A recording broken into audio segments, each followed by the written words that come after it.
국가에서 국민에게 최소한의 생활을 보장해주는 복지제도가 있습니다. 바로 사회보장제도라고 하는 복지제도입니다. 이 제도는 신청자의 자격에 따라 지원금을 받아가거나 필요한 물품을 지원받기도 하고 의료비나 주거비를 지원하기도 합니다. 하지만 신청 자격이 되는데도 지원 대상자에 해당하는지 모르고 신청을 안 하고 있는 분들이 많이 있습니다. 지원 대상자를 확인하고 지원 대상자로 선정된다면 많게는 한 달에 수백만 원씩 받아갈 수도 있습니다. 그러면 왜 많은 사람들이 지원 대상자에 해당하는지 모를 수 있을까요? 이유는 의외로 간단할 수 있습니다. 소득 기준이 제대로 표기되지 않아서인데요.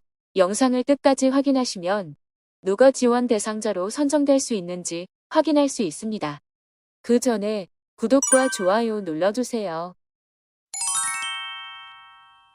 안녕하세요. 복지 김 여사입니다.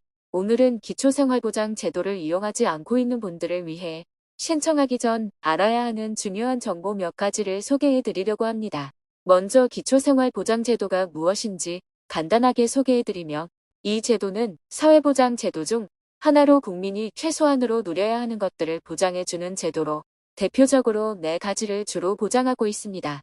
생계를 위한 최소한의 비용을 지원하는 생계급여, 국민의 보건 증진을 위해 의료비 지원받을 수 있는 의료급여, 주거 형태에 따라 주거비 부담을 줄일 수 있도록 도움을 드리는 주거급여, 마지막으로 아이가 있는 저소득 가구에게 지원되는 교육급여가 있습니다.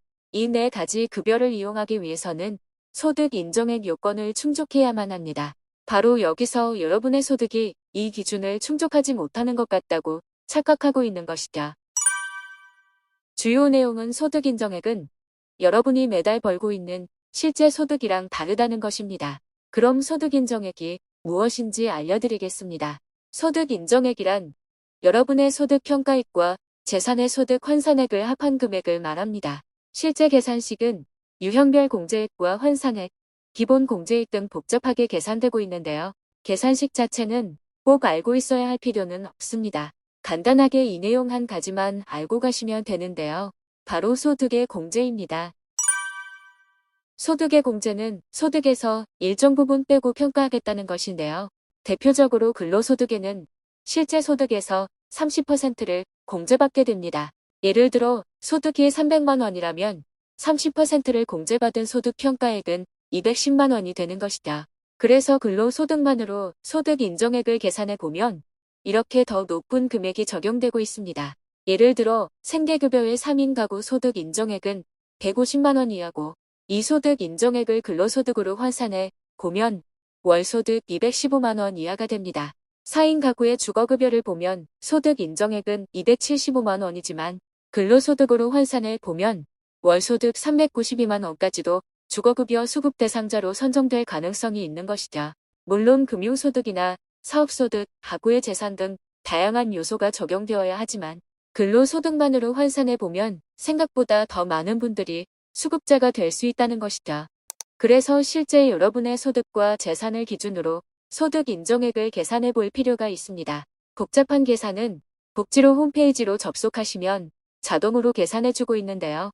우선 복지로 홈페이지로 접속하신 후 상단에 보이는 복지 서비스 메뉴에서 모의 계산, 국민기초 생활보장 메뉴를 선택합니다.